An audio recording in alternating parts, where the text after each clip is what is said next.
Estamos a viver uma hora de extraordinário entusiasmo e fervor. É esta alternância dos partidos que caracteriza as sociedades que aceitam o modelo da democracia ocidental. O Partido Comunista o que não fica é num governo para calcionar uma viragem à direita. Não fica num governo para apoiar medidas antidemocráticas, antipopulares. O movimento foi para mim uma surpresa. Creio que todos nos devemos felicitar o movimento das Forças Armadas pelo alto serviço que prestaram à nação. Boa noite a todos e bem-vindos a mais um episódio de JJ. O meu nome é Luís Francisco Sousa e serei o vosso moderador desta noite. Esta semana temos um programa especial com programas das europeias. Mas primeiro, os meus convidados. À minha direita tenho Francisco Camacho, Presidente da Juventude Popular de Lisboa. À minha esquerda tenho Duarte Marçal, do Secretariado da FAUL, Federação Académica Urbana de Lisboa, não é nada disto. E por fim, à frente e ao centro, Cristiano Gaspar, o Presidente da JSD Fundão. Boa noite a todos. Francisco Camacho, vamos começar contigo. Quais são linhas programáticas do CDS-PP? Quais são as principais mensagens e pontos essenciais que constam do programa para as europeias do CDS-PP? Consegues-me dar assim um breve apanhado? Sim, quer dizer, procurando não me estender muitíssimo, não tenho aqui a pretensão de fazer uma leitura das nossas linhas programáticas, pese embora também depois, se me permitires, gostava de dar aqui algumas das propostas que a Juventude Popular também já apresentou. Foram 50 propostas relacionadas com 10 temas europeus, mas eu diria que a grande mensagem que resulta destas linhas programáticas do CDS-PP para o próximo mandato no Parlamento Europeu são linhas bastante sólidas que ditam uma visão europeísta, mas não uma visão federalista. E acho que este mote muitas vezes é muito empregue, aplicado, não somos federalistas, mas acho que realmente nestas eleições europeias, e teremos essa oportunidade, creio eu, de ver isto aqui, há posições e visões políticas bastante distintas e que esta pré-conceção é muito importante.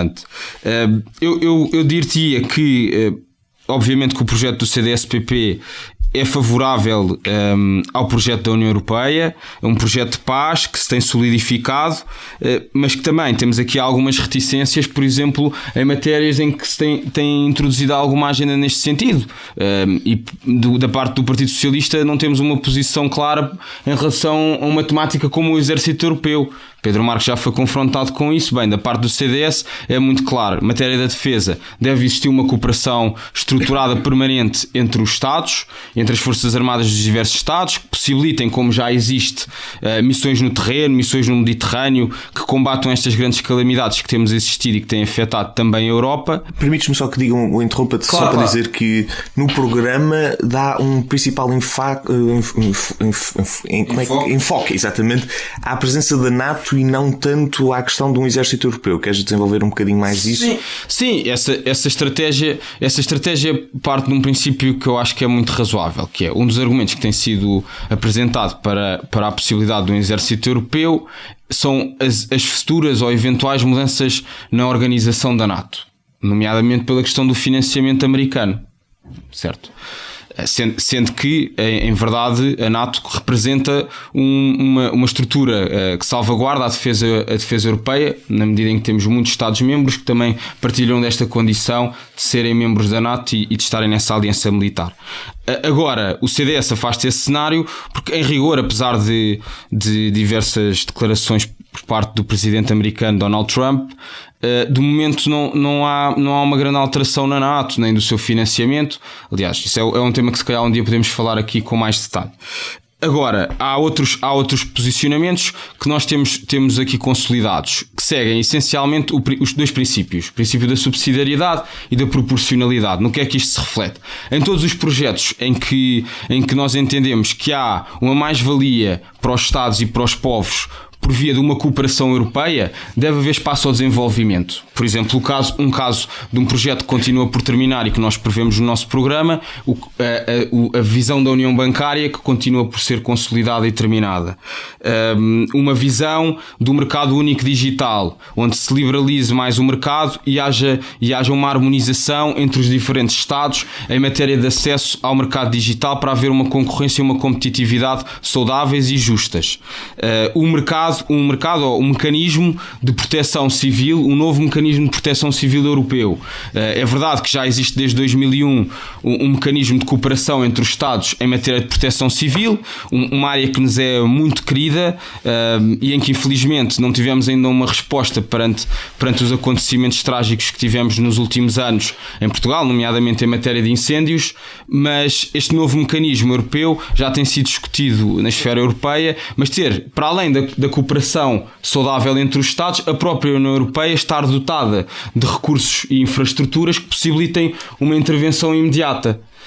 Portanto, há aqui um conjunto de mecanismos que eu acho que são importantes, uma visão para o mar europeia um pouco diferente do que tem sido previsto. Há a questão das cotas das pescas, de uma política que tem sido prevista. Também em matéria de agricultura temos uma visão sólida sobre o que se passa. É verdade que houve avanços na União Europeia em relação a uma política comum para a agricultura. Ainda assim, no presente existe alguma injustiça na atribuição destes apoios e fundos estruturados. Portanto, nós defendemos uma Europa coesa que tenha respostas para as necessidades dos europeus, sempre respeitando a soberania dos Estados, e eu acho que isto é determinante num tópico também muito quente, que é o tópico a questão da unanimidade, do fim da unanimidade.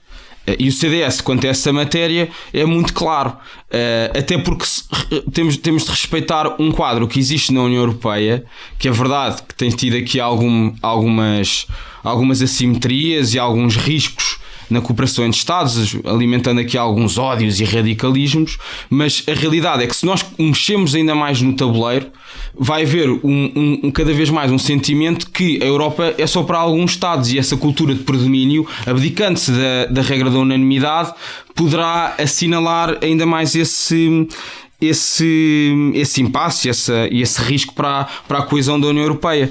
Mas eu diria, estas propostas a nível de juventude popular, depois se quiseres também podemos explorar aqui um bocadinho, mas há sobretudo uma agenda para o emprego, para a família, mesmo para a questão do lobby, porque já está regulamentado na União Europeia, mas há alguns passos a favor da transparência que podem ser consolidados, mas uma agenda que primazie a economia social de mercado, que sustente o mercado livre, mas com uma regulamentação saudável que permita também, a nível laboral, uma compatibilização trabalho-família, e nesta certeza que o Parlamento Europeu tem sérias responsabilidades, mas que a Comissão Europeia será muito determinante também no futuro da União. Só antes de passarmos para as perguntas dos restantes, eu quero só fazer aqui duas perguntas rápidas sobre os pontos que me parecem ser os mais polémicos do programa. Primeiro, é de notar um especial interesse sobre as áreas de energia renovável, que eu acho bastante interessante, mas isto é um à parte.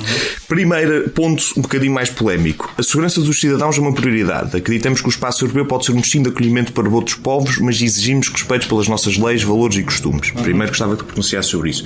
Segundo ponto que me parece ser mais polémico, se isto me permitir... somos capazes de representar Portugal na Europa com a responsabilidade e liberdade de quem assume ser europeísta e não federalista.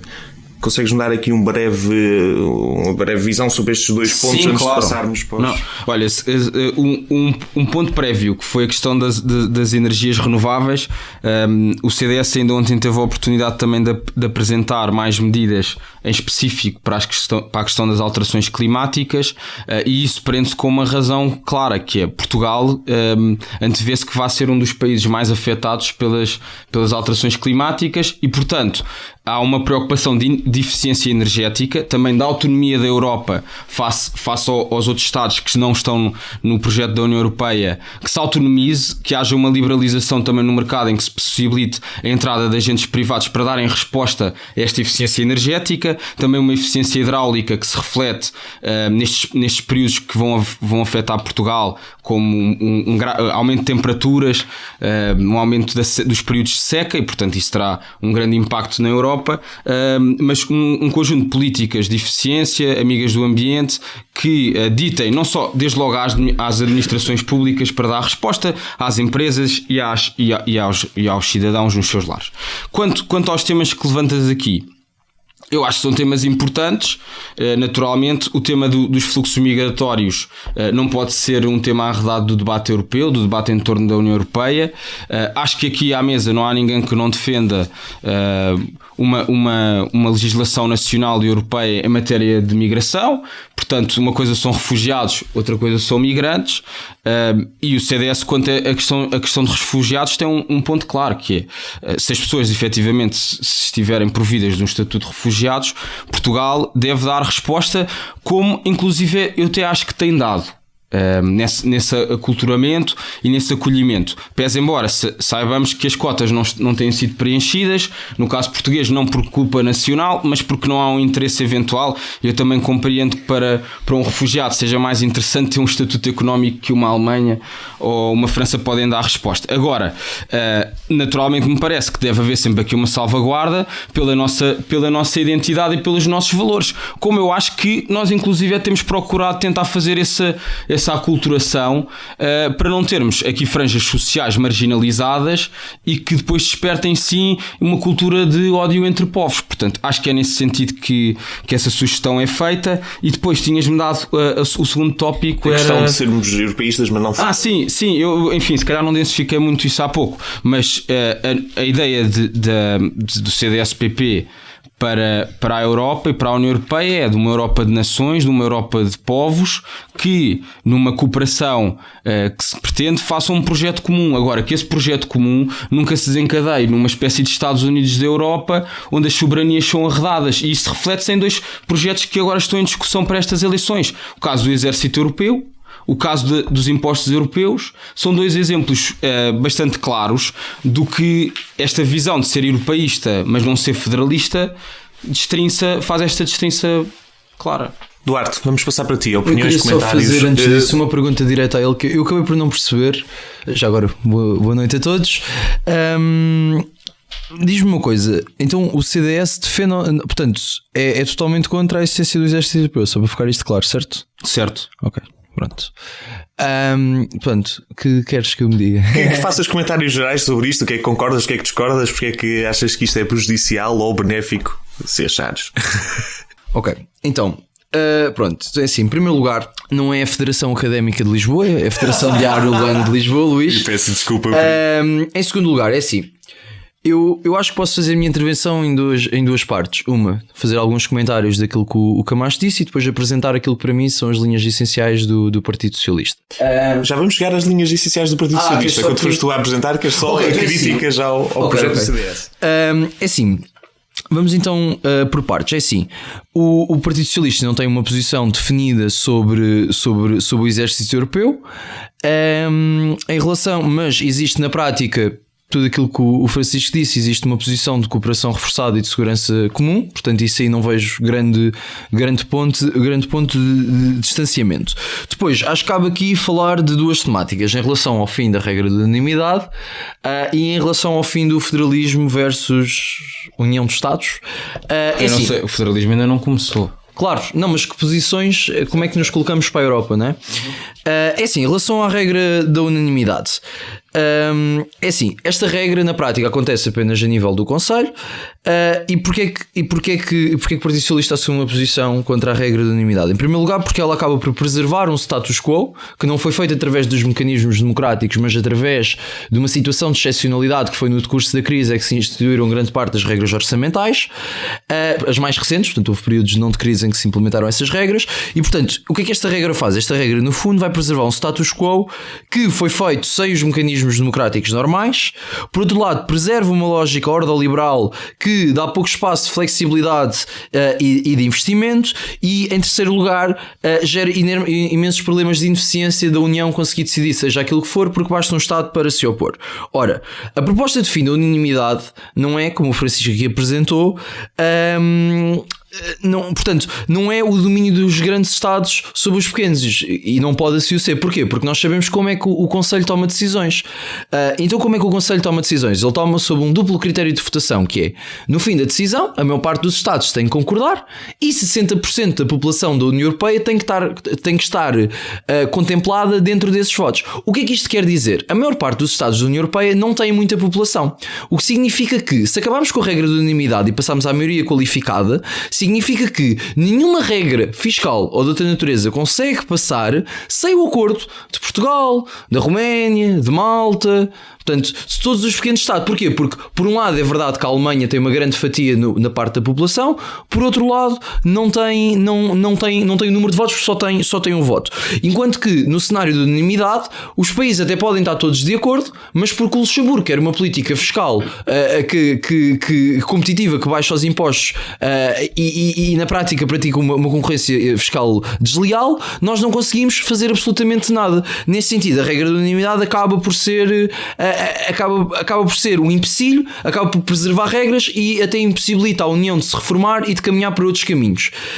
Por outro lado, em relação ao federalismo versus europeísmo, é assim, o Partido Socialista sempre foi um partido europeísta. Não vejo uma posição clara de avançarmos para uma federação, mas vejo sim para uma integração europeia mais reforçada, mais aprofundada e, acima de tudo, para conseguir a convergência dos vários Estados da União Europeia. Cristiano, considerações, opiniões, discordâncias? Sobre o programa do CDS. Concorda com tudo. Boa noite.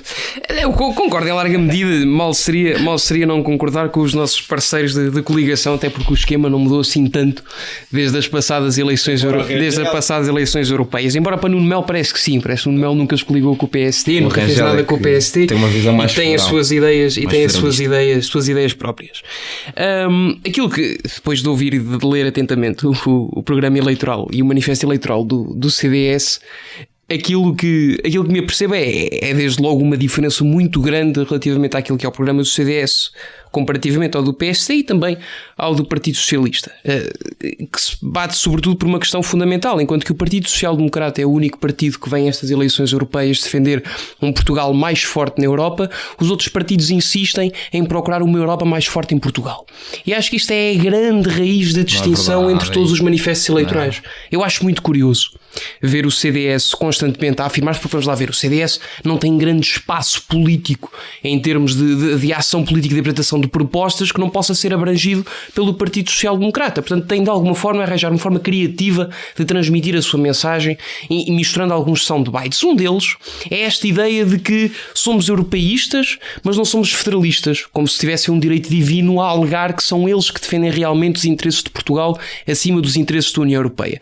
O problema é que depois, quando o confrontamos com aquilo que são as propostas concretas do CDS no seu manifesto eleitoral, nós vemos coisas que não batem a bota com a perdigota. E podemos falar, desde logo, por exemplo, no número inúmero de propostas que o CDS apresenta na procura de mercado único disto, ou mercado único daquilo, ou da política comum de X, ou da política comum de Y. A única coisa em que o CDS se insurge contra aquilo que é um poder por vezes excessivo da União Europeia é relativamente à matéria fiscal, onde continua, e bem, a defender que a defesa, ou melhor, a legislar sobre matéria fiscal é uma competência de cada Estado e assim deve ser segundo os princípios da autodeterminação dos povos. Portanto, aquilo que, e concluindo naquilo que evidentemente não tenho nem grande coisa a apontar ao programa do CDS, são coisas importantes. Acho que teve uma falha muito grande naquilo que foi a abordagem aos jovens. Acho que é um CDS que não comunica com os jovens no seu manifesto eleitoral. Acho que isso ficou latente também depois na própria feitura das listas, onde nós não conseguimos identificar perto. Aliás, não há nenhum jovem do CDS que consiga ser eleito nestas eleições europeias. Mas voltando ao programa, Cristiano, eu tenho aqui duas perguntas que te gostava de fazer, que é, num dos pontos nós temos o reforço da política de coesão e maior justiça na distribuição dos fundos da política agrícola comum. Segunda coisa, temos aqui logo a seguir a questão da proteção civil, que começa com, nos anos 2000 e 2017, apareceram incêndios perto de 200 pessoas em Portugal. Tu achas, como estavas a dizer há bocado, que o CDS-PP, como se tenta afirmar num espaço político nacional, acaba por moldar as suas visões europeístas para esse núcleo local? Achas que estamos perante isto? Ou seja, a escolha da agricultura e esta crítica aos incêndios é um pescar de olhos ao seu próprio eleitorado sem local? Dúvida, sem dúvida. Aliás, já tenho dito em 2 ou 3 podcasts que essa tem sido a linha de ação política do CDS. Ainda bem que me perguntaste isso, porque me fez logo recordar também de um outro ponto muito negativo que eu tenho encontrado tanto no manifesto como na própria campanha do CDS, que é esta ideia de que temos de ter um país e um Portugal de mão estendida para a Europa e para os fundos europeus, e onde não se aposta no reforço do papel de Portugal na União Europeia, como o PSD defende, mas sim, e até fizeram questão de o mostrar em cartazes, na melhor gestão dos dinheiros da Europa. Ou seja, não há qualquer vislumbre daquilo que possa ser uma maior independência política de Portugal na forma como responde às necessidades dos seus cidadãos. Agora, também é verdade que há certas áreas em que é importante a solidariedade europeia. E esses 2 casos, sobretudo mais no caso da proteção civil dos incêndios, é fundamental. E nós precisamos ter realmente vozes na União Europeia e no Parlamento Europeu que queiram efetivar esse espírito de solidariedade e não ter, como tivemos, por exemplo, o Partido Socialista a desviar de 50 milhões de fundos que eram destinados à resolução dos problemas derivados dos incêndios em Portugal em outubro de 2017 e a cativar quase metade deles. Cristiano Camacho, 1 minuto para fazer aqui algumas declarações, caso queiras rebater algum ponto. Sim, só muito brevemente, também para ouvirmos os outros programas, que eu estou curioso.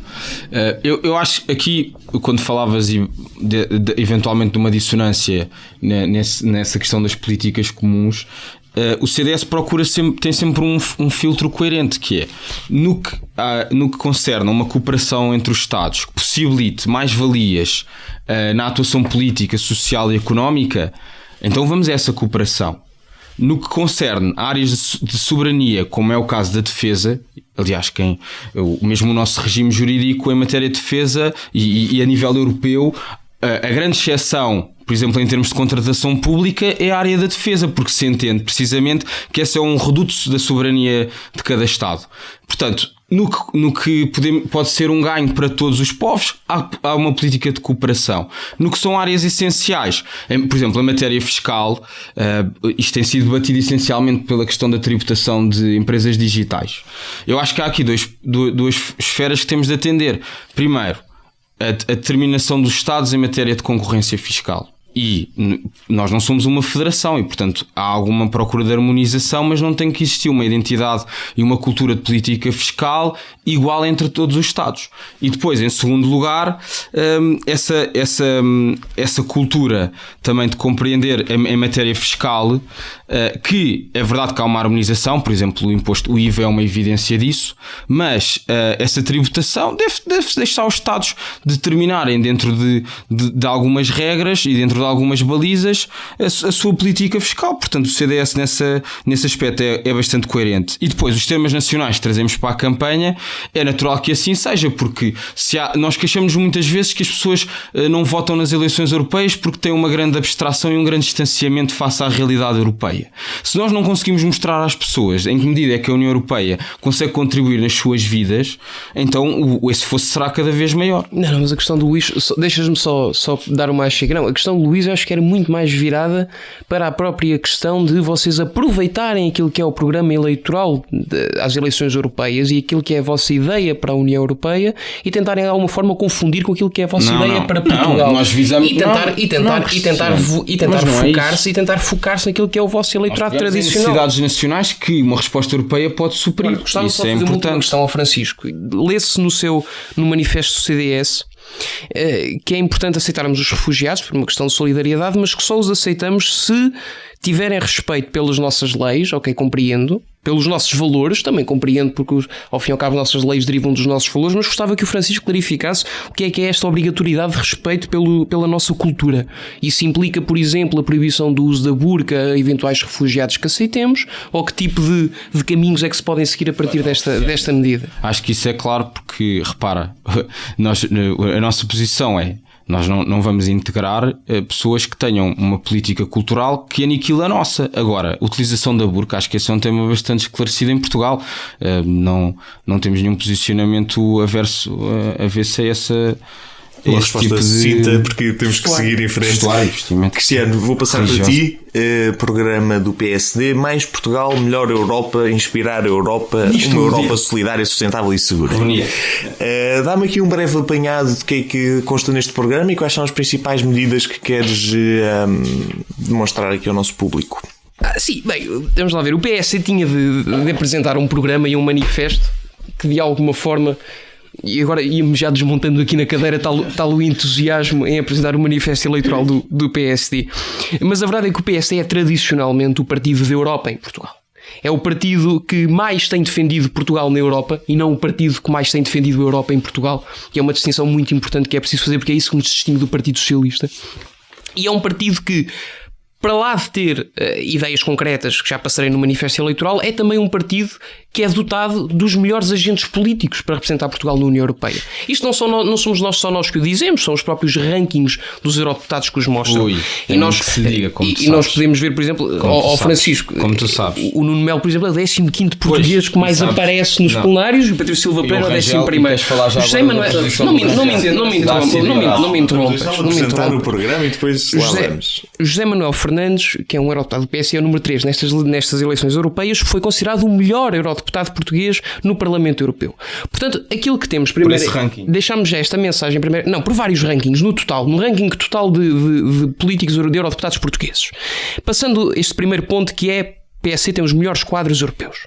Passando para o segundo ponto, que é relativamente às propostas, o título diz tudo, porque é de facto esta a nossa ideia, é melhorar Portugal e fortalecer o papel de Portugal na Europa, pois só assim conseguimos fazer frente e conseguimos apresentar políticas com influência que beneficiem os nossos cidadãos. Não adianta andarmos com grandes estratégias. E aquilo, partindo deste princípio da consolidação de Portugal e do crescimento português, apresentamos propostas que tocam vários setores sociais e várias faixas etárias, como assim deve ser. Desde logo, começando por uma temática que nos devia dizer muito, sobretudo a nós, juventudes partidárias, relativamente àquilo que é a juventude. E o PSD percebeu-se desde sempre que é importante e que um dos pilares fundamentais do acesso à educação e da própria realização do Estado Social é a igualdade de oportunidades. E o PSD, mostrando-se isso sobretudo na forma como se fez representar pela juventude nas suas listas, em que conseguiu colocar a número 2 uma candidata de 27 anos, a Lídia Pereira, foi que percebemos que é importante, por exemplo, pegar em certos programas como os programas Erasmus e Erasmus+, que a priori são programas que são saudáveis para a circulação e mobilização de estudantes pela União Europeia, mas que acabam por ser muito mitigados por aquilo que são as desigualdades socioeconómicas dos jovens que os querem fazer. Ou seja, depende muito das realidades económicas das suas famílias. E aquilo que o PSD vem apresentar, e é nesse sentido que caminha, é a possibilidade de uniformizarmos estes programas e de estabelecermos apoios que consigam equilibrar com aquilo que são os rendimentos das famílias. Conforme um estudante seja menos pobre, assim receberá mais ou menos subsídio e ajuda para poder deslocar-se. Propomos também, por exemplo, o alargamento daquilo que é o Interrail do Discovery EU para todos os jovens com mais de 18 anos. E não como apenas aconteceu agora, de quando fazem 18 anos têm acesso ao Interrail. Defendemos esse alargamento. Defendemos sobretudo, e acho que isto é talvez o nosso maior pilar e que eu tive alguma dificuldade em encontrar nos manifestos, e corrijo-me se eu estiver errado, mas defendemos sobretudo uma reforma democrática da União Europeia e do Parlamento Europeu. Nomeadamente porque consideramos inconcebível que o Parlamento Europeu, representado por centenas de eurodeputados de toda a Europa, não tenha qualquer tipo de poder legislativo. E é isso que o PSD se propõe. O PSD propõe um combate àquilo que é a monopolização de iniciativa legislativa e de iniciativa política, sobretudo da parte do Conselho e da Comissão Europeia, e achamos que esse tipo de poderes devem ser partilhados para realmente onde a população está representada. E a população está realmente representada no Parlamento Europeu. E aquilo, por fim, terminando, são várias as propostas, mas gostaria apenas de destacar mais uma, é que quando nós dizemos que defendemos um europeísmo realista, quer dizer que defendemos um europeísmo sem enganar as pessoas. Ou seja, aquilo que os nossos eurodeputados defendem cá, os nossos candidatos a eurodeputados defendem cá, são aquilo que os nossos eurodeputados e candidatos a eurodeputados defendem na Europa. E apercebem-se os problemas que a Europa traz a Portugal, porque traz alguns, e é este custo de oportunidade que deve ser feito, mas também da forma de Portugal conseguir fincar o seu papel e a sua força na União Europeia. E ter a certeza que há uma maior, de facto, coordenação entre aquilo que dizemos cá e aquilo que dizemos e aquilo que fazemos lá. E é isso que não se nota, o que o PSD não tem notado, e é a nossa maior aposta nessas eleições europeias, nos outros partidos, nomeadamente, mas já lá iremos quando for a apresentação do manifesto eleitoral do Partido Socialista, para clarificar esta questão. Então, Cristiano, agora se me permites, tal como fiz ao documento do CDS, vou-te apresentar aqui aqui dois pontos que acho que merecem aqui algum certo esclarecimento. Primeiro, continuando a pegar nessa questão, logo no segundo ponto, um europeísmo pragmático e realismo, com mais Portugal, melhor Europa. O PSD declara-se aqui como um partido pró-europeu, mas defensor de um europeísmo realista, que é crítico, pragmático e reformista. No final do programa vemos várias propostas em relação ao desenvolvimento desta proteção civil, tal como tinha sido apresentado no documento do CDS, e também vemos uma em relação a forças de segurança comuns. Portanto, eu gostava de te perguntar o que é que se entende por porque acho que o CDS também faz a afirmação de que é um europeísmo realista, mas temos visões drasticamente diferentes neste sentido, não é? Portanto, o europeísmo realista depende do quê? De mais inserção, menos inserção? Em que é que isso vai distinguir o PSD do CDS ou do PS, como provavelmente veremos a seguir? Segundo ponto, o programa do PSD declara-se em várias coisas a nível de matéria internacional. E há aqui 2 ou 3 pontos que eu gostava de saber. Nomeadamente, primeiro, declara-se abertamente contra o Brexit. Número 2, diz que é contra... tem aqui a rejeição da abolição da regra de unanimidade em matéria de política externa. Gostava que falasse um bocadinho disso. E há aqui um erro, porque diz matéria e não matéria. Tens que avisar para corrigir o erro. E, por fim, diz que é contra acordos comerciais que ponham em risco igualdade dos direitos de género e exploração de trabalho infantil, que pode pôr em causa alguns dos acordos comerciais que temos com China, Índia e com essas questões todas. Como é que tu te declaras em relação a estas posições do PSD sobre matéria externa? E o que é o europeísmo realista do PSD? Não sei, aquilo, vamos lá ver, isso chamando os meus pelos nomes, sou um bocadinho mais cético em relação à União Europeia daquilo que é a linha apresentada pelo meu partido e pelo Paulo Rangel. Isso não invalida que não consiga entender aquilo que eles querem dizer. E acho que aquilo que o PSD defende e que distingue sobretudo o CDS defendem precisamente as mesmas coisas, defendem as mesmas políticas, defendem o mesmo peso da União Europeia em Portugal, com a grande diferença de que o CDS defende uma maior dependência de recursos financeiros da União Europeia. E para além desta primeira diferença, uma segunda diferença do PSD quanto àquilo que é este europeísmo convicto é que nós sempre tivemos esta mensagem, sempre tivemos a mensagem de que é importante termos uma União Europeia, ou melhor, que termos Portugal dentro da União Europeia, e não mudámos a nossa mensagem, nem suavizámos a nossa mensagem. Isto é aquilo que defendemos, é aquilo que escrevemos, é aquilo que propomos. E volto a referir, porque é aqui que reside a diferença fundamental entre o PSD e o CDS, é que o CDS insiste em perder-se em linhas introdutórias, em parágrafos introdutórios, a tentar explicar o quão não federalista é, quando acaba a defender precisamente o mesmo tipo de políticas que qualquer outro país, outro partido que apenas diz que é defensável ou advogado de um europeísmo realista. Quanto à segunda pergunta, relativamente às questões do Brexit ou da rejeição da regra de unanimidade em matéria externa, é assim, eu sou muito favorável a priori, pessoalmente, àquilo que são regras de unanimidade, mas em termos gerais. Porquê? Porque acredito que não faz sentido violarmos de tal forma aquilo que são princípios de autodeterminação dos povos e de independência dos países, ao obrigá-los a acatar com decisões europeias sem ter tido qualquer tipo de influência nesse sentido de voto. Ou até ter... Mas aí temos uma contradição com o facto do PSD se pronunciar sobre o Brexit, não é? Não, lá está, claro, eu sou completamente contra aquilo que é a posição do PSD relativamente ao Brexit. Eu acho que o povo britânico foi às urnas, o povo britânico decidiu, votou democraticamente e, passando-se daí, começou-se a iniciar um processo baseado nesse referendo. Eu rejeito qualquer tipo de ideias de vamos agora fazer um segundo referendo. As coisas não funcionam assim. O tema foi debatido em larga escala, foi feita uma grande campanha muito mediática no Reino Unido. E nós temos... Bem, já lá vamos ao campeonato das fake news, porque há quem lidere e não foi a campanha do out no Brexit. Mas relativamente ao Brexit, relativamente à campanha do Brexit, é precisamente só isto. Eu acho que o povo votou, o povo decidiu e começou-se a iniciar um processo a partir daí. Acho que qualquer tentativa da União Europeia de pressionar é uma coisa, vamos ver em que termos é que o faz, mas qualquer forma da União Europeia tentar impor um segundo referendo ou tentar impor um recuo do Reino Unido e da Grã-Bretanha, eu acho que isso é desprezível e não deve ser o papel da União Europeia. Duarte, vamos passar para ti. Declarações, críticas, comentários. Bom, eu acho que o Cristiano o que disse foi aqui 3 mentiras completamente escandalosas. Primeiro, ele diz-nos que o Partido Social Democrata é o único partido que defende Portugal na Europa. Ora, acho que a verdade não podia estar mais longe daquilo que o Cristiano disse. Nós temos a posição do Partido Socialista de como é que lidou com o caso da austeridade e temos analogamente como é que lidou o Partido Social Democrata quanto a isso.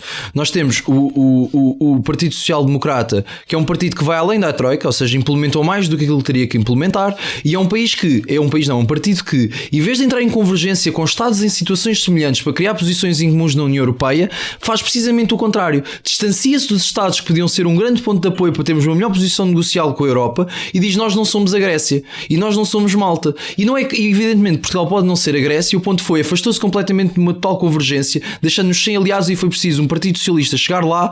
Primeiro, o Partido Socialista conseguiu uma melhor negociação nas políticas de austeridade, muito menos austeridade. Portugal já tinha saído com uma saída limpa. Tínhamos saído limpa, mas deu para ver como foi a revisão orçamental, percebes? É que a retificação orçamental, Portugal conseguiu manter grande parte do seu orçamento. Aquela retificação orçamental, Portugal conseguiu fazê-lo. O Partido Social Democrata foi além da Troika, não desarranjou aliados da parte da União Europeia, e a única coisa que fez foi convergir com políticas neoliberais da Alemanha. Portanto, acho que é uma mentira, no mínimo, vergonhosa dizer que o Partido Social Democrata é o único que defende.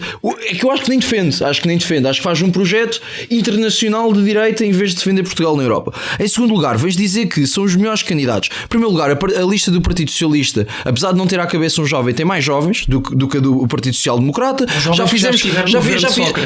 Já fizemos a média como a pertença lista de candidatos do Partido Social Democrata é uma lista que ronda ali os 40, 50 anos. Portanto, talvez, eu sei que hoje envelhecemos mais rápido, mas acho que o Partido Social Democrata envelhece muito.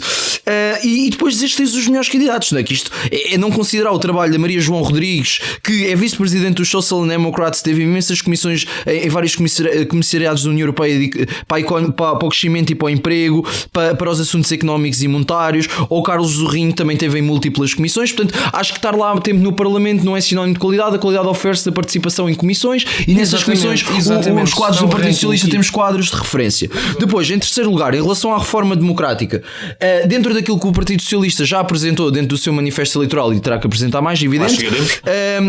Portanto, nós também apresentamos algumas reformas democráticas no sentido em que concretamente. Isto era só para dizer em termos do Cristiano dizer-nos que o Partido Social Democrata, que o PSD é o único que apresenta uma reforma democrática, é simplesmente mentira. É se calhar não olhar para o manifesto eleitoral do Partido Socialista.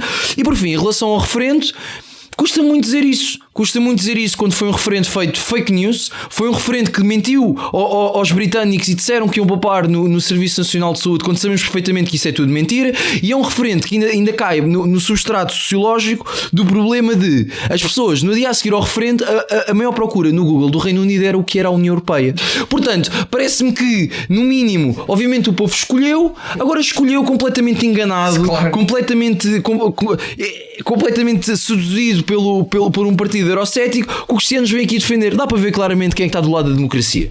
Posso responder, Luís? Não, tenho que passar para o Francisco Camacho. Mas has de ter um bocadinho. Francisco Camacho, algumas opiniões aqui sobre o documento do PSD, e queria que falasses em particular sobre este europeísmo realista, que em nome é parecido com o vosso, mas em substância é diferente. Essas adjetivações, enfim, têm depois de analisar à luz das propostas e dos seus protagonistas. E nessa matéria, eu creio que quem está atento ao percurso de Rangel como eurodeputado não tem grandes dúvidas em perceber que Rangel é assumidamente federalista. E tem tido um discurso nesse sentido. Aliás,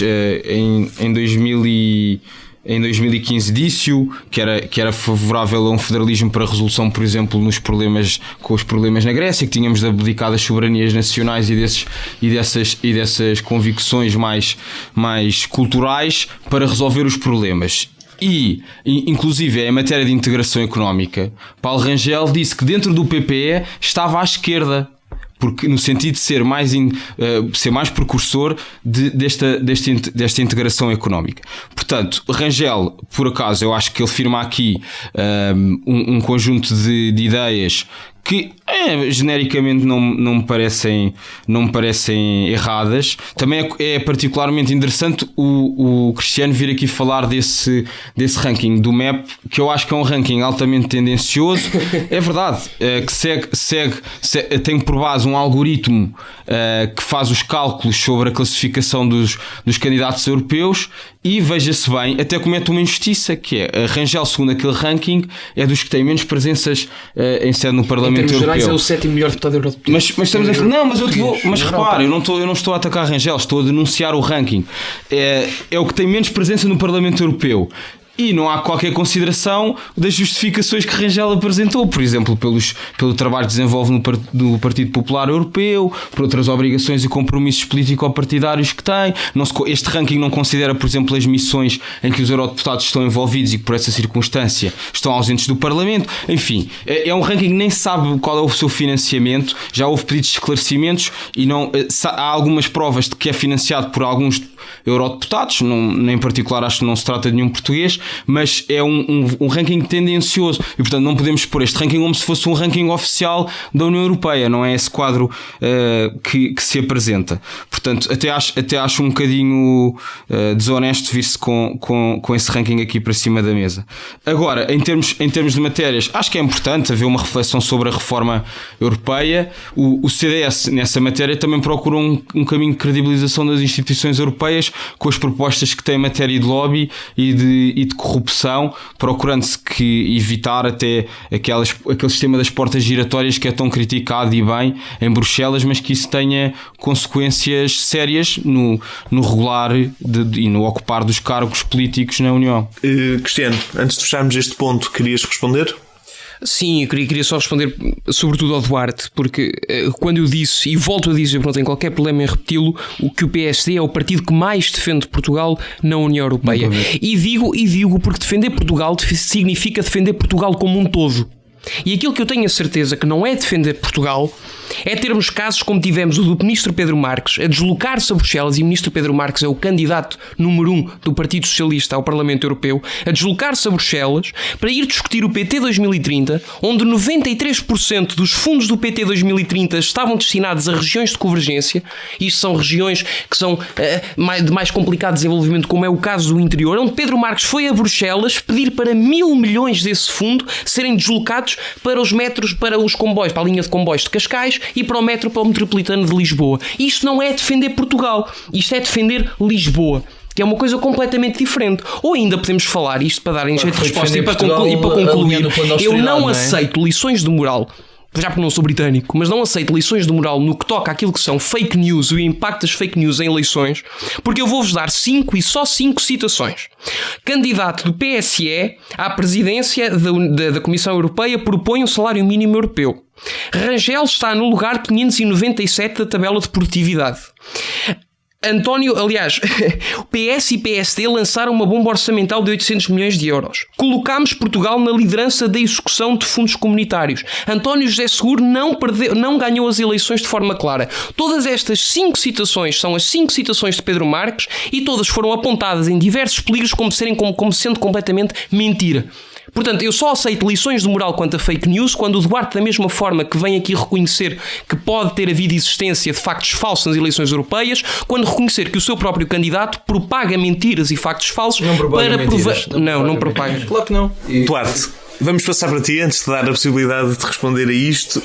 Hashtag Somos Europa, manifesto eleitoral, um novo contrato social para a Europa. Isto é o programa do Partido Socialista. Gostava que me desenvolvesse isso um bocadinho e dissesses quais são as principais ideias que gostavas de passar aqui aos nossos espectadores. Bom, então é assim, em primeiro lugar, o programa ainda não está na sua forma final, ainda serão avançadas mais propostas das que já se encontram neste momento no manifesto. A Juventude Socialista ainda terá que entregar o seu contributo ao Partido Socialista e integrar as ideias dos jovens neste programa. O programa ainda não está finalizado, especialmente porque houve uma grande abertura à sociedade para contribuir para este mesmo programa.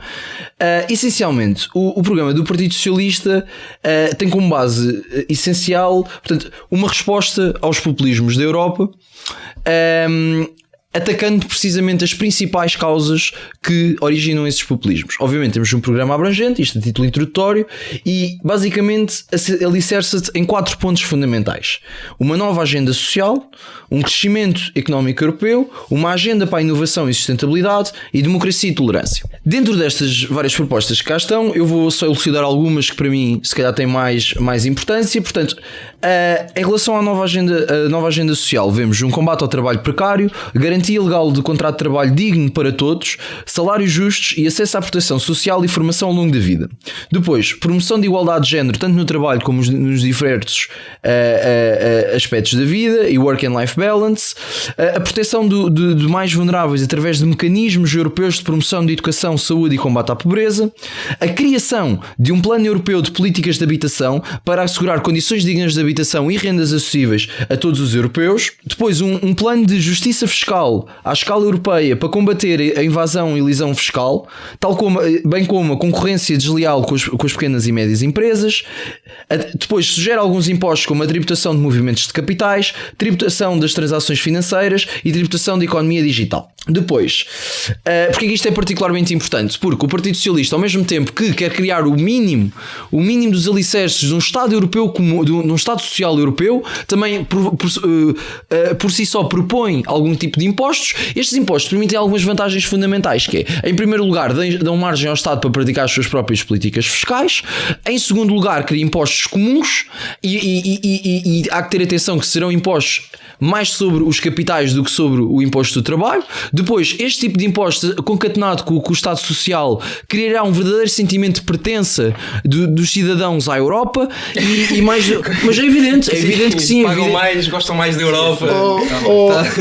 Mas que Cristiano, desculpa lá, isso é super desonesto. Eu acabei de dizer.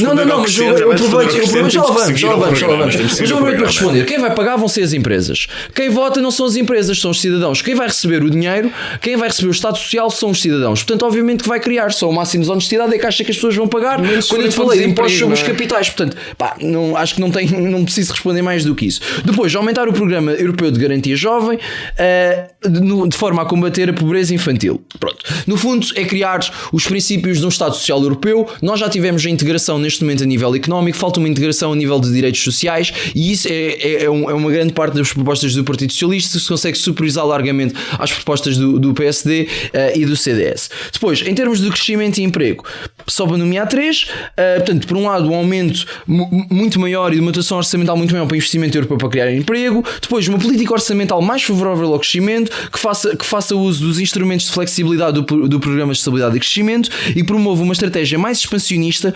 portanto, monetária, por parte dos países europeus com extensão orçamental. Por fim, agora só mais 2 notas. Em relação à agenda para a inovação e sustentabilidade, prevê um aumento também muito maior da parte do investimento para a inovação, para a tecnologia, para o desenvolvimento e modernização tecnológica. Por outro lado, e isto é que eu também acho extremamente interessante, que é implementar um fundo europeu de transição ambiental para que apoie as empresas a passarem de depender essencialmente de recursos fósseis para energias renováveis. Portanto, nós achamos que, e isto acho que é particularmente importante, porque a transição ambiental não deve ser simplesmente legislada, mas criar meios efetivos para que as empresas possam, de uma forma competitiva, fazer a sua transição. Portanto, isto é um mecanismo real para combater as alterações climáticas. Duarte, por uma questão de tempo, vou-te só interromper para te dar só mesmo as provocações que dei aos outros e que gostava... 30 segundos, vá, 30 segundos. Por outro lado, criar um sistema europeu de proteção civil para responder a catástrofes naturais e ambientais acho que é essencial. Pode haver terremotos, tsunamis, etc. Será um caso em que faz sentido comunitarizarmos estes problemas em toda a União. Por fim, dotar o Parlamento Europeu de mais poderes políticos, de mais poderes legislativos, fazer um combate eficaz e europeu às fake news, muitas delas fornecidas pela Rússia, como forma de deteriorar as nossas democracias liberais. E por fim, uma resposta às crises dos refugiados que passe não por resolver o problema a montante, mas o problema a jusante, que é nós criarmos condições de cooperação, tanto com os países do Médio Oriente como os países africanos, de desenvolvimento e segurança, porque nós sabemos muito bem que a grande crise de refugiados que temos foram começadas por guerras, foram começadas por imensos problemas económicos, e é resolvendo o problema lá e elevando a condição de vida desses países que não vamos ter a pressão brutal demográfica que temos, ainda que o Partido Socialista, por questões humanitárias, que eu concordo plenamente, esteja completamente do apoio de termos cá refugiados. Duarte, então vou-te dar aqui só duas provocaçõezinhas muito rápidas que gostava que esclarecesses, e tem que ser mesmo rápidas para uma questão de fim do programa, que é, aqui no ponto por uma Europa de valores democrática, tolerante e solidária, parece que a União Europeia não pode ser complacente com derivas autoritárias, nem com atentados à liberdade de expressão ou à independência do Poder Judicial. E em baixo diz, também, torna-se necessário salvaguardar a integridade democrática do processo eleitoral europeu, combatendo a manipulação do debate democrático através das notícias falsas. Eu quero-te questionar uma coisa que é, como é que é possível não ser complacente com atentados à liberdade de expressão, mas ao mesmo tempo como é que se vai fazer uma fiscalização mais efetiva de notícias falsas? Uma coisa não acaba por inviabilizar a outra. E em relação à complacência com derivas autoritárias, na secção por uma Europa forte com um mundo de paz e uma globalização mais justa, está aqui dito que é necessário uma política externa da União orientada para a estabilização e resolução dos conflitos armados na vizinhança europeu. Eu quero te perguntar se o PS não apresenta aqui uma deriva ligeiramente mais belicista que os restantes partidos apresentaram até agora. Ou seja, como é que se materializa esta intolerância perante os intolerantes e até que ponto é que a União Europeia está disposta a ir para resolver conflitos armados em países vizinhos? Bom, então, pronunciando-me sobre as três questões que colocaste em relação de como é que conciliamos as fake news com a liberdade de expressão, como é que respondemos às vias autoritárias e em relação à política externa, certo? Então, é assim, em relação à liberdade de expressão versus as fake news. É assim, tem que ser rápido. Ok, é assim, parece-me que portanto, não podemos ser tolerantes com a própria intolerância e os limites são claros às fake news. Acho que há fake news e fake news. Acho que, essencialmente, tem que... Esse é o problema, claro. E o que é que tem que se corrigir? Tem que se corrigir, essencialmente... Primeiro tem que se arranjar mecanismos para limitar as mentiras abjetas que têm sido feitas e, por outro lado, esse paradoxo é resolvido enquanto nós limitamos o discurso de ódio, o discurso xenófobo e o discurso racista. Mas há qualquer coisa na prática ou isto é uma declaração de princípios? É assim, eu penso que será uma questão prática e vai-se criar um mecanismo europeu em convergência com os outros partidos que são completamente contra discursos de ódio, discursos xenófobos e discursos autoritários e vamos encontrar portanto, um mecanismo comum, que acho que é mesmo assim que deve ser em convergência com outros partidos que estejam deste lado do princípio, para criarmos um mecanismo para resolver esta questão. Portanto, em suma, quanto a este ponto, o que é que será? Será essencialmente combater as fake news que propagam os discursos com esta natureza e essencialmente também as fake news perpetradas pela Rússia, pelos hackers, que acho que serão uma ameaça para todos nós, e o tipo de fake news que se apresentaram durante o Brexit em que mentiram deliberadamente às pessoas do Reino Unido. Em relação à resolução dos conflitos armados na vizinhança europeia? Ok, é assim, em relação a isto, eu por acaso não tenho nada de uma leitura nada bélica. Aliás, eu penso que é continuação, e a meu ver bastante bem, daquilo que foi feito até agora. Neste momento, a intervenção de Portugal e de outros países em cooperação reforçada a nível externo passa-se por... portanto... Existem forças no terreno, por exemplo, existe na União Central Africana, na República Central Africana. Exatamente. E passa-se porquê? Nós estamos lá, nós e os outros países, a convite destes Estados, portanto, não é uma intervenção militar não consentida. Mas esse convite é estabelecido à NATO? Ou não é com a NATO, é mesmo pela cooperação europeia. Ou seja, é independente da NATO, estamos lá a convite dos próprios Estados e o que é que fazemos? Fazemos, no fundo, arranjar mecanismos para a manutenção da paz, combater rebeldes que querem destabilizar e destruir as instituições governamentais que são essenciais para manter a paz e o crescimento económico. Portanto, o que se passa aqui não é uma nova NATO em que vamos invadir a Líbia ou invadir a Síria, mas sim a pedido desses países, e portanto isto vai completamente na linha daquilo que eu já tinha falado em relação aos refugiados, cooperar para aumentar o desenvolvimento destes países e fazer a manutenção das pazes internas desses países.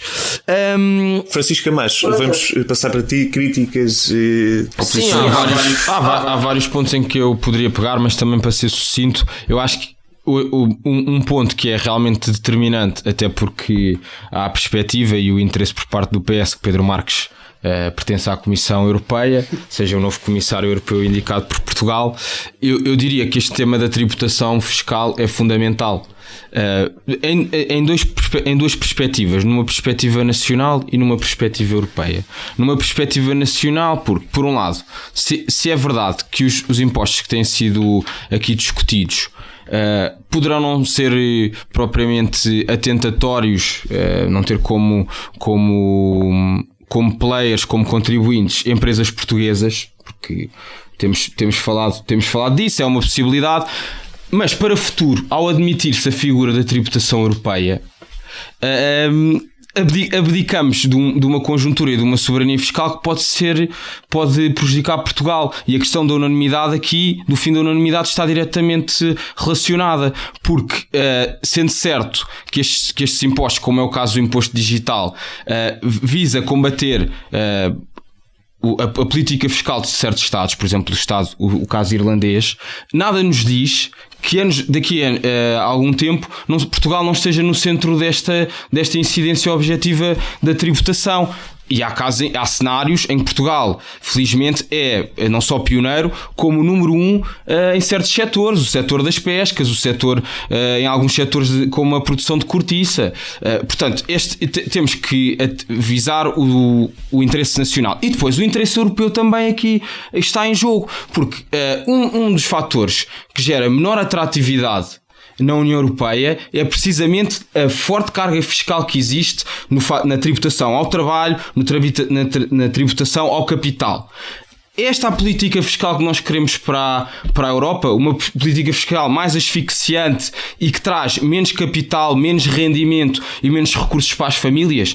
Portanto, o CDS não se pode claramente posicionar perante isto. As empresas que forem visadas com este tipo de tributação, não tendo dentro da União Europeia sistemas fiscais atrativos, vão ter uma solução óbvia, que é sair dos Estados-membros da União Europeia e ficarem sediados em outros Estados. Hoje, com uma economia globalizada como existe, isso não é problema algum.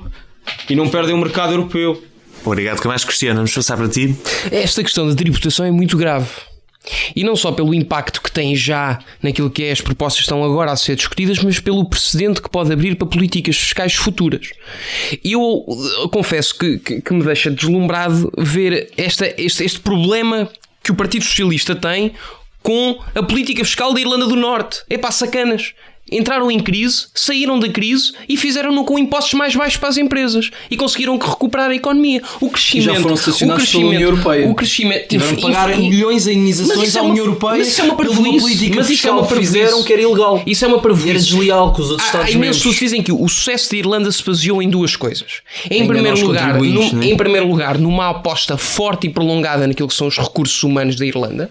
E nós temos visto ao longo dos anos apostar mais na educação, apostar mais na formação, e nós temos de fazer o mesmo em Portugal e na Europa. E em segundo lugar, e mais importante, tornar o país mais atrativo para aquilo que é o investimento direto estrangeiro. E isso importa sobretudo, e faz sobretudo através em termos de políticas fiscais. E nós não podemos ter partidos chateados com aquilo que são os sucessos de países porque decidiram apostar naquilo que é suposto apostar, que é na competitividade da economia, e isso procede-se dando mais condições às empresas e não diretamente aos trabalhadores que não conseguem criar nem gerar postos de trabalho. E depois, em segundo lugar, é esta ideia de que, e eu gostava que o Duarte clarificasse, se pudéssemos terminar o programa, eu só lhe queria lançar mais uma pergunta e explico porquê, que é se o Partido Socialista continua ou já deixou de ser a favor da criação de listas transnacionais. Se acha que devemos ter outros países a decidir pelas listas e por quem serão os eurodeputados portugueses. Acho que isso é uma questão muito importante. Duarte, 30 segundos para responder isto e então acabamos. Assim, em primeiro lugar, em relação às listas transnacionais, penso que o Partido Socialista não tem uma posição muito favorável sempre foi favorável às listas transnacionais. António Costa defendeu no Então, para que me perguntaste? A tua opinião pessoal. A minha opinião pessoal, eu sou veemente contra, na minha opinião pessoal, sou veemente contra as listas transnacionais. António Costa também é. Podemos concordar em discordar com António Costa. Agora, em relação à tributação, é assim, eu acho que foram aqui ditas muitas inverdades. Em primeiro lugar, em relação à soberania fiscal, simplesmente não é verdade. Porquê? Porque por um lado os Estados continuam a ter autonomia fiscal, por outro lado, e é isto que eu acho que é particularmente importante, que é, se nós não acabarmos com a regra de unanimidade, nós continuamos com uma brutal concorrência fiscal da União Europeia. O que é que acontece? Se nós não criarmos uma regra de convergência, o que acontece é que as empresas portuguesas vão todas para o Luxemburgo e para a Holanda. E porquê é que nós não vamos ser o Luxemburgo e a Holanda, e porquê é que o Partido Socialista está do lado certo desta batalha? Porque se nós formos o Luxemburgo ou a Holanda, o que nós vamos ter é cada vez menos impostos para os mais ricos, vamos ter uma sociedade super desigual, e essa desigualdade nunca houve uma democracia saudável que assentasse em brutal desigualdade de rendimentos. Todas as democracias que têm brutal desigualdade de rendimentos tendem a degenerar na oligarquia ou na plutocracia, e o Partido Socialista, como um partido democrata e amigo dos trabalhadores, quer sim uma sociedade justa, igual e equilibrada. E aí não, vocês é que querem tirar o dinheiro, porque é baixar os impostos para as multinacionais é que nós perdemos completamente o dinheiro para o Estado Social. E vocês falam-nos em política, só para terminar, e vocês falam-nos em política de rigor orçamental, mas depois não pensam no custo social que é não termos um Estado Social para responder à pobreza. E é com estas declarações bombásticas então que vamos acabar o programa desta semana. Agradeço a todos, desejo uma boa noite aos nossos ouvintes e vemo-nos para a semana.